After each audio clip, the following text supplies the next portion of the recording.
नमस्ते बच्चों, सुप्रभात। मैं मेवाड़ा मनोज दीपदर्शन विद्या संकुल से हिंदी विषयाध्यापक।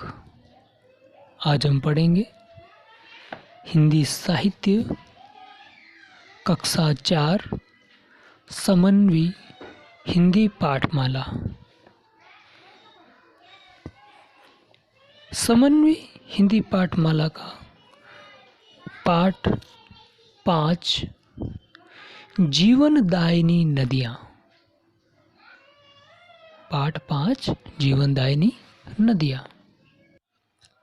तो अब हम पढ़ रहे हैं जीवनदायिनी नदियाँ।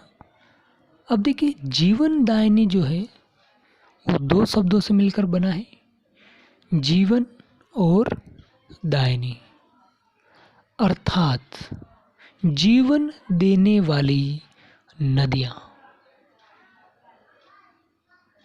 अतः हम ऐसा कह सकते हैं कि जो नदियाँ हैं वो हमें जीवन देने वाली हैं, और उन नदियाँ को या वो नदियाँ जो हमें जीवन देती हैं, उन नदियों के बारे में आज हम यहाँ पर अध्ययन करेंगे। तो अब हम हमारे पाठ की ओर बढ़ने से पहले हम हमारे पाठ के सारांश को देख लेते हैं कि हमारे पाठ में हमें क्या सीख मिलने वाली है। पाठ से हमारे पाठ में मूल भाव क्या स्पष्ट किया गया है। तो उसके लिए हम हमारे पाठ के सारांश को देखेंगे, मूल भाव को देखेंगे। नदियाँ जीवन का आधार है, अर्थात जो हमारा जीवन है उसका आधार क्या है? नदियाँ हैं, अर्थात पानी है। मैदानों की मिट्टी को उपजाऊ बनाकर नदियाँ अन्न उपजाने में महत्वपूर्ण योगदान देती हैं। जैसा कि हम सभी जानते हैं कि पहाड़ों से जो नदियाँ निकलती हैं वो अपने साथ में उपजाऊ मिट्टी बहा करके लाती है और मैदानों में ला करके जमा कर देती है, और वही उपजाऊ मिट्टी कृषि के लिए महत्वपूर्ण होती है। या यूँ कहें कि खेती के लिए, कृषि के लिए वह उपजाऊ मिट्टी बहुत ही लाभदायक सिद्ध होती है। अतः ये जो नदियाँ हैं वो मिट्टी को उपजाऊ बनाती हैं, और उस उपजाऊ मिट्टी के होने के कारण उसमें अन्न हम पैदा करते हैं, उसमें उपजाते हैं। नदियों का जल हमारे जीवन में अमृत के समान है, और ये जो नदियों का जल है, जो नदियों का पानी है, वो हमारे इस जीवन में एक अमृत का काम करता है, एक अमृत के समान है। नदियों को पूज्य माना गया है। हमारी संस्कृति में, हमारे धर्म में जो नदियाँ हैं उसको हम पूजनीय मानते हैं और उनकी हम पूजा करते हैं। जैसे गंगा नदी को गंगा माता कहते हैं और उसकी हम पूजा करते हैं, और इसे प्रदूषण मुक्त बनाना हमारी जिम्मेदारी है। और जब हम नदियों को माता का दर्जा दे करके उसकी हम पूजा करते हैं तो हमारा ये दायित्व बन जाता है, हमारा ये कर्तव्य बन जाता है कि इसे प्रदूषण मुक्त रखें, इसमें कोई गंदगी ना फैलाएं। तो ये जो हमारी जिम्मेदारी है, जो हमारा कर्तव्य है, वो हमारे इस पाठ में समझाया गया है, हमें बताया गया है कि जो हमारी जिम्मेदारी है, जो हमारे कर्तव्य है, उसका हमें निर्वहन करना चाहिए। तो अब हम चलेंगे हमारे पाठ की ओर।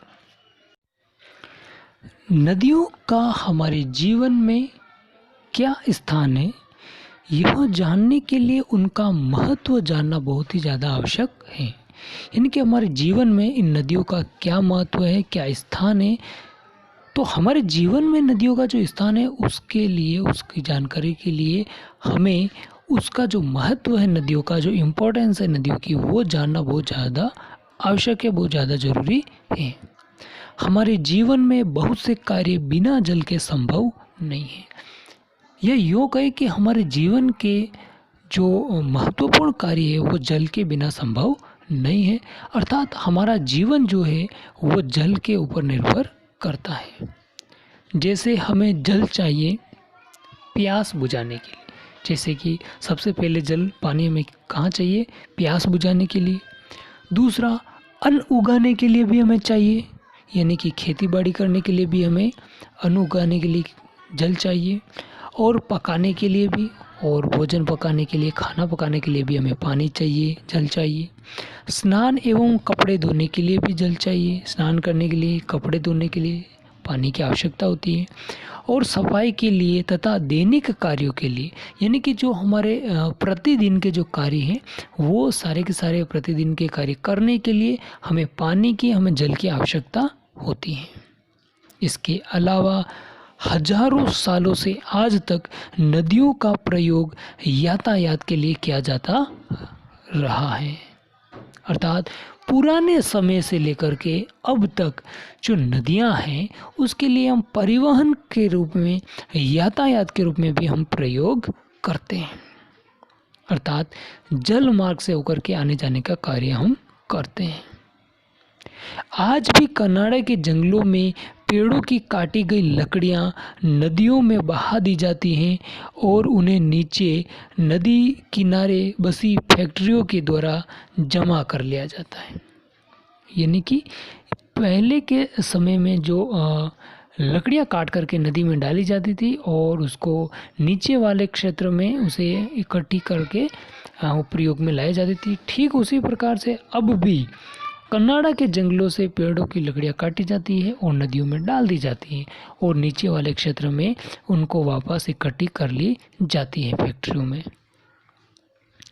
भारत में भी जूट मिलों को उनका कच्चा माल नदियों द्वारा ही प्राप्त होता है, अर्थात भारत के अंदर जितने भी जूट निर्माण की जो मिलें हैं वहाँ कच्चा माल जो है वो नदियों द्वारा ही हमें प्राप्त होता है। इस प्रकार नदियों अर्थात नदियाँ प्रदूषण मुक्त और सबसे सस्ता यातायात का साधन भी उपलब्ध हैं, अर्थात ये जो नदियाँ हैं वही नदियाँ परिवहन के लिए, यातायात के लिए यदि देखा जाए तो सबसे सस्ता परिवहन या यातायात है। अधिकतर नदियाँ पर्वतों से बहती हुई किसी न किसी दूसरी नदी, झील या समुद्र में मिल जाती हैं। जैसा कि हम देखते हैं कि जो नदियाँ हैं वो पर्वतों से निकलती हैं और वह आगे बढ़ती हुई कहीं न कहीं दूसरी नदी में मिल जाती हैं, या फिर वो किसी झील में जाकर के मिल जाती हैं, या फिर वो अंत में समुद्र में जाकर के मिल जाती हैं। अर्थात नदियाँ किसी न किसी दूसरी नदी या दूसरी झील या समुद्र में जाकर के मिल जाती हैं। नदियाँ धरती के जल चक्र को पूरा होने में मुख्य भूमिका निभाती है, यानी कि जो जल चक्र है, नदियाँ बहती हैं और समुद्र में जाके मिल जाती हैं और वहाँ से वापस वाष्प बन करके आसमान में चली जाती हैं और फिर बारिश आती हैं। इस प्रकार से जो ये जल चक्र है, इस जल चक्र को पूरा करने में जो नदियाँ हैं वो महत्वपूर्ण भूमिका निभाती हैं। नदियों को पानी वर्षा से अथवा पहाड़ियों की चोटियों पर पिघलती बर्फ से प्राप्त होता है, अर्थात जो नदियों का पानी है वो बरसात का पानी और जो पर्वत या पहाड़ों के ऊपर जो बर्फ जमी हुई है उनकी चोटियों पर, वहाँ से नदियों को पानी प्राप्त होता है।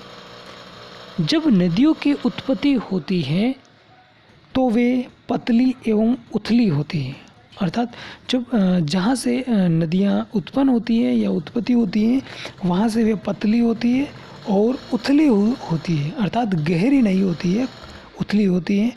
तब इन्हें सहायक नदी भी कहा जाता है और ऐसे समय में उसे हम सहायक नदियाँ कहेंगे, जहाँ से नदियों की उत्पत्ति होती है, जहाँ से नदी का उद्भव स्थान है, उद्भव क्षेत्र है, वहाँ उसे हम नदियों की उत्पत्ति क्षेत्र को हम उथली एवं पतली होने के कारण उथली एवं पतली होती हैं, अर्थात जो ज़्यादा गहरी नहीं होती हैं और ज़्यादा चौड़ी नहीं होती हैं, और उसे हम सहायक नदी कहेंगे।